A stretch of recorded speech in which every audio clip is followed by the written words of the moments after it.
Italia dei Valori è una formazione politica che rivendica con orgoglio ciò che ha fatto in questi anni.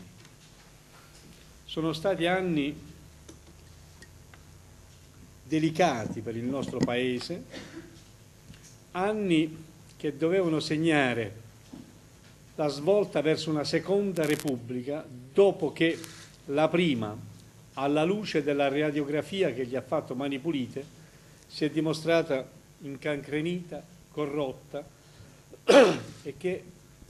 ha prodotto tali e tanti debiti al nostro Paese, perché poi le conseguenze della Tangentopoli, tutti pensano che sia soltanto la corruzione, in realtà sono gli effetti della corruzione. I 2.000 miliardi di vecchie lire che avevamo come debito agli inizi degli anni 90, quando iniziò Mani Pulite, erano frutto soprattutto della mancanza di controlli, della svendita del proprio ruolo e di utilizzo del denaro in modo del tutto distorto. Io ricordo una intercettazione telefonica che facemmo, in cui un esponente politico di primo piano di Roma parlava con un consigliere regionale di primo piano della Lombardia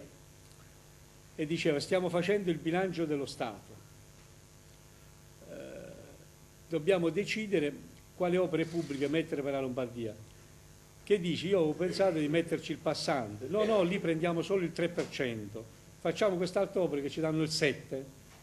Quindi l'importanza dell'opera è legata alla percentuale della tangente. Il risultato qual è? Che è ovvio che più paghi alta la percentuale della tangente, maggiore è poi il costo. Io ricordo sempre il secondo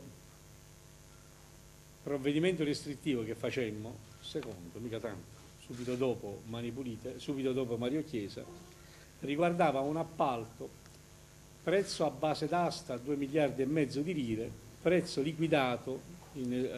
a consuntivo in esecuzione del lavoro 154 miliardi di lire. E questa è la conseguenza del dramma di Tangentopoli, aver provocato un danno irreversibile di cui ancora oggi paghiamo le conseguenze. Italia dei Valori è una formazione politica che si è battuto molto per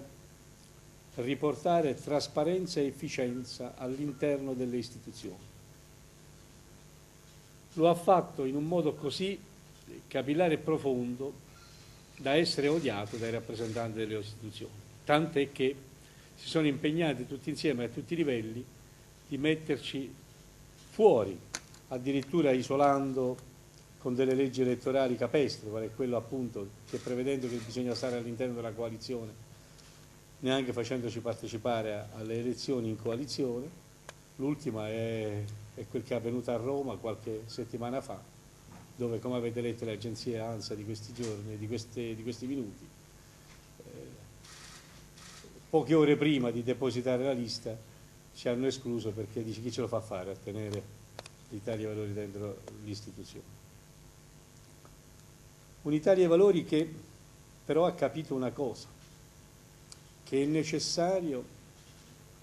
passare dalla fase delle personalizzazioni dei partiti, tipica del momento di transizione tra la prima e la seconda Repubblica, così come il partito di Bossi, di Di Pietro, di Berlusconi, di Monti e tanti altri, hanno dimostrato, a una fase della ripresa dell'attività politica da parte di tutto l'elettorato, e quindi con umiltà e responsabilità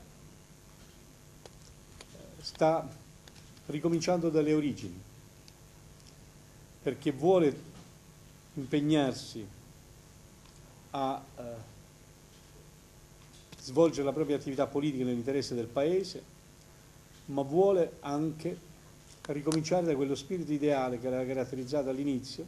e che nel corso del tempo, anche per propri errori, noi dell'Italia dei Valori ci siamo trovati a lavorare in modo affaticato per la presenza di tanti personaggi che si sono avvicinati a noi e poi ne hanno approfittato. e questo è l'appello che io rivolto anche a Beppe Grillo, di stare attento a chi utilizza un carro solo per arrivare a destinazione e non per mettersi a servizio del Paese. Abbiamo fatto un congresso che è un congresso vero, partecipato, che ha visto in Ignazio Messina il nuovo segretario nazionale, che adesso ci illustrerà i suoi programmi più urgenti, e per quanto mi riguarda, come vedete, sono qui a fianco del mio segretario, che è il mio segretario, come il segretario di tutti gli iscritti all'Italia dei Valori, e verso il quale mi metto a disposizione, come a disposizione mi metto di tutto l'Italia dei Valori, da militante e solo da militante, anche con l'esperienza che in questi anni ho potuto accumulare nelle varie attività che ho svolto, proprio per evitare a lui qualche errore che ho fatto io e per fare in modo che questo partito ritorni dalle origini, e credo che proprio dalle origini vorrà ricominciare, e quindi passo la parola a lui per illustrarci i primi punti della nuova Italia dei Valori, che sarà un'Italia dei Valori a schiena dritta, un'Italia dei Valori con tanto di ramazza interna e esterna, un'Italia dei Valori con tanta determinazione a far sentire la propria voce all'interno delle istituzioni e nel Paese. Prego Ignazio.